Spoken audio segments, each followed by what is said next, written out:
Allah itu adil, Allah itu Rahman, Allah itu Rahim dengan semua kebaikan-kebaikan yang Allah miliki. Maka dengan itu Allah siapkan kepada kita walaupun tidak terlalu besar tapi pahalanya bisa besar. Maka minimal oleh para ulama digabung menjadi 3. Amal kecil pahalanya bisa jadi besar. Minimal digabung dalam 3. Nomor 1, al-ikthar minan niyat.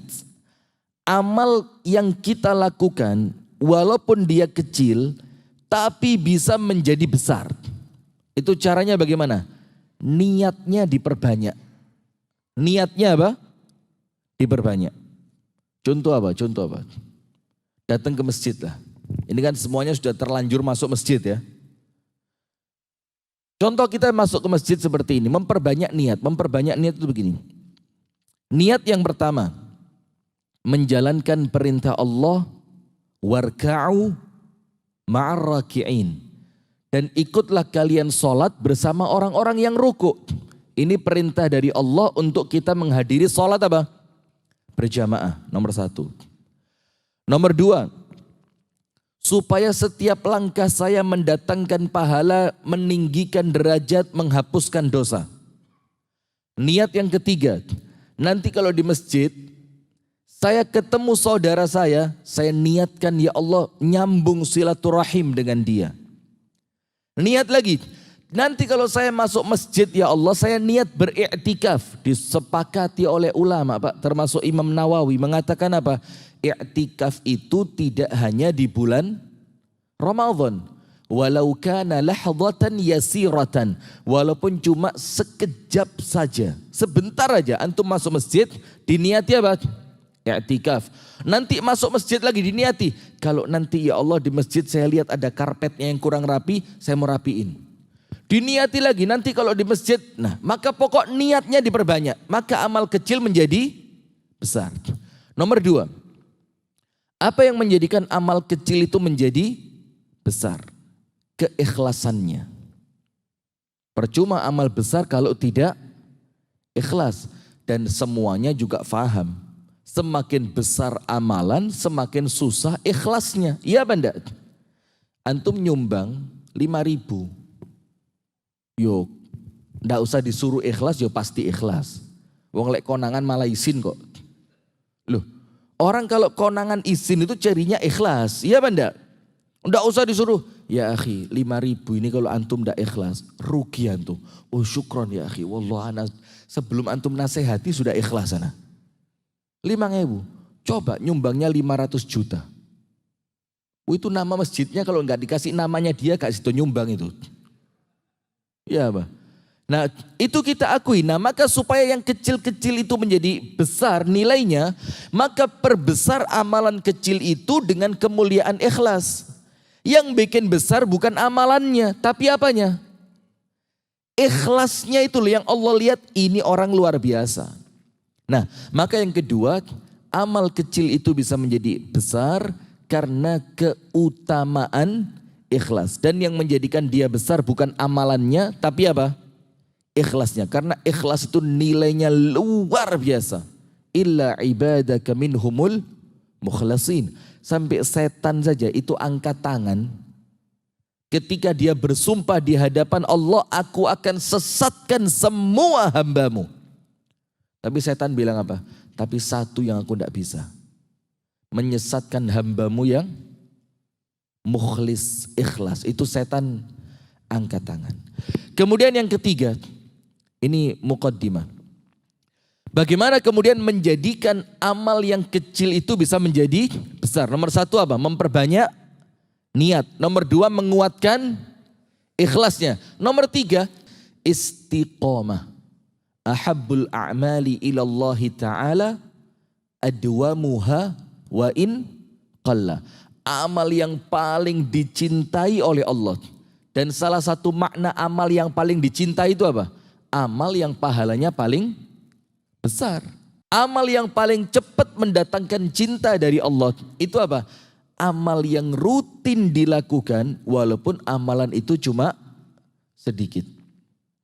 Jadi walaupun dia kecil, Sementara kita mampu mengistiqomahkan, kita mampu melazimkan, kita mampu menjadikan yang kecil itu kontinu, maka sesuatu yang kecil ini akan menjadi besar. Apalah artinya besar tapi tidak bisa istiqomah? Iya Banda. Banyak di antara kita ini Masya Allah kalau masuk bulan Ramadan, ini kan tinggal dikit lagi ya. Mudah-mudahan semuanya panjang umur ya sampai kita ketemu Ramadan. Amin. Sudah itu ngaji di hari pertama, itu sekali duduk ba'da subuh, itu bisa 1 juz dia dapat. Dan itu untuk antum insya Allah mudah, ya enggak? Nanti menjelang zuhur lagi, itu jam 10:30 sudah siap-siap ke masjid, mau sholat zuhur. Nanti sampai masjid, adzan zuhur masih kurang 20 menit, ngaji lagi dia. Ba'da zuhur, ngaji lagi. Tapi apalah artinya setelah Ramadan tidak ada bekasnya. Tidak ada istiqomahnya. Ayo jujur, yang bisa punya amalan sama percis Ramadan dan di luar Ramadan, angkat tangan. Ya enggak apa-apa, normal. Ramadan itu memang fungsinya untuk apa? Menyelamatkan iman untuk bertahan sampai 11 bulan kemudian. Nah maka memang Ramadan ini Allah kasih rasa yang jauh lebih dibandingkan bulan yang lain. Nah maka 3 ini hadirin yang akan menjadikan amal kecil itu menjadi besar di hadapan siapa? Allah Subhanahu wa taala. Niatnya pokok latihan ya Rabb, ikhlas. Maka ada ucapan Asy-Syaikh Abdul Aziz At-Turaifi hafizahullahu taala. Asy-Syaikh Abdul Aziz At-Turaifi mengatakan begini.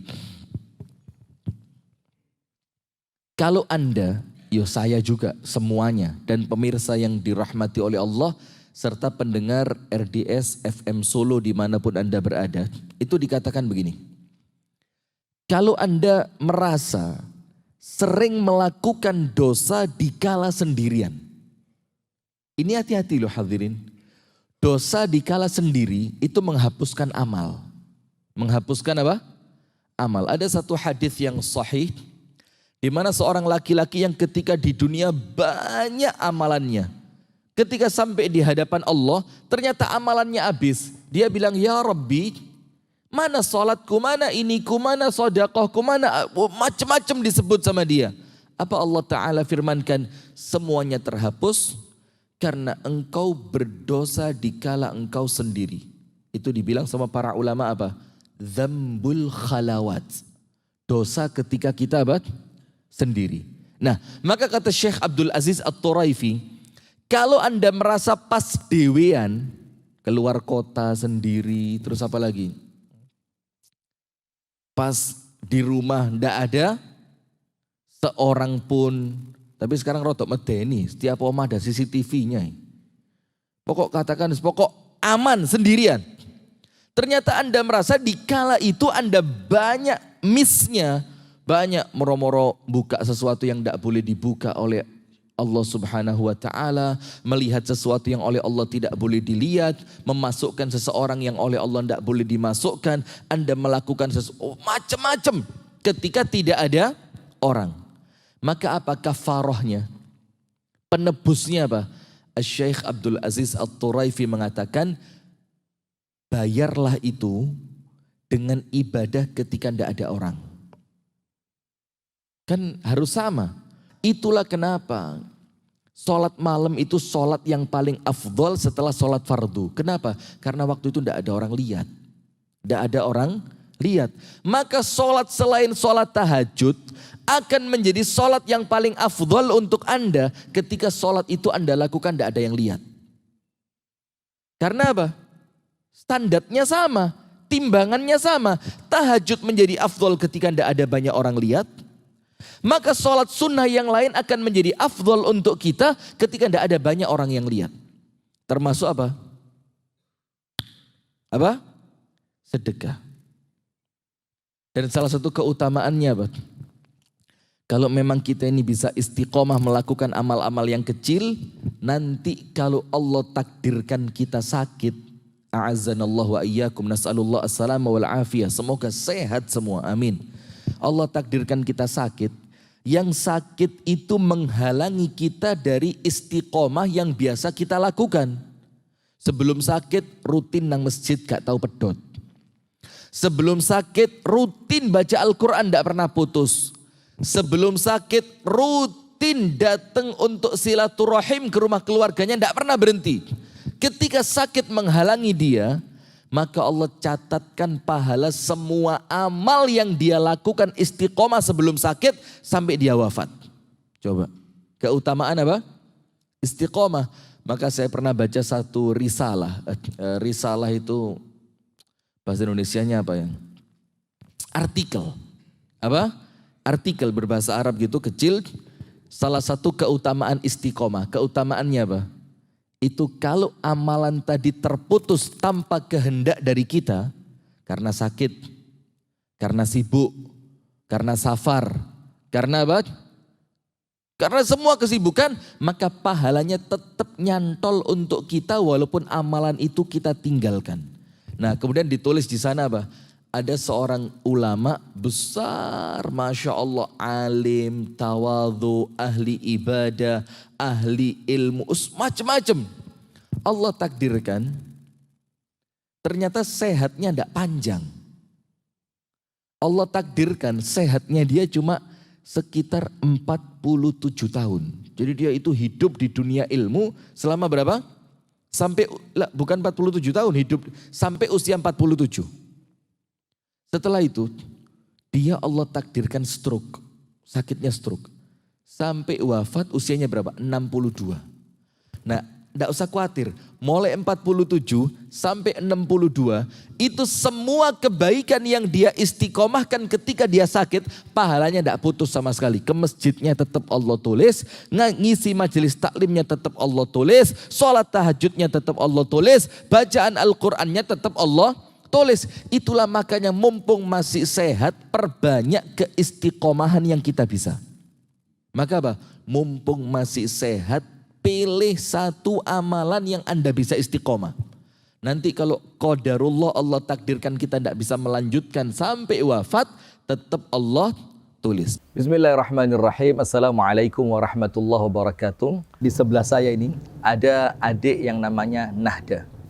Dan Masya Allah, ternyata beliau ini, adik Nahda ini yang sekarang usianya 8 tahun, ini ditemukan di tengah hutan Manado.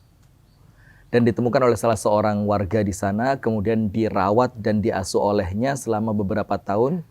Kemudian setelah beliau tidak mampu lagi untuk mengasuh adinda Nahda ini, maka diserahkan ke pondok pesantren Muhammadiyah Markas Qur'ani di tempat ini. Dalam proses pembangunan juga, dan tentunya membutuhkan dana yang besar, tapi tetap di pondok pesantren ini adinda Nahda dirawat, diasuh, dididik dengan begitu baiknya. Maka saudaraku yang dirahmati oleh Allah, di antara 10.000 yang Anda donasikan kepada kami, maka salah satu peruntukan dari sedekah itu adalah termasuk seperti ini, untuk turut andil dalam pengasuhan saudari Nahda yang semoga oleh Allah dijadikan putri yang salihah, untuk pembangunan, membantu sebagian pembangunan pondok pesantren juga. Sehingga terus kami mengajak kepada pemirsa sekalian, muslimin wal muslimat, untuk terus tidak henti-hentinya tetap bersemangat, tetap memiliki himmah yang aliyah, yang tinggi untuk terus membantu saudara sama muslim. Salah satunya dengan cara mendonasikan sebagian harta Anda kepada Yayasan Sayap Dakwah Organizer. Dan insya Allah peruntukannya adalah manfaat untuk kita bersama. Barakallahu fikum. Assalamualaikum warahmatullahi wabarakatuh.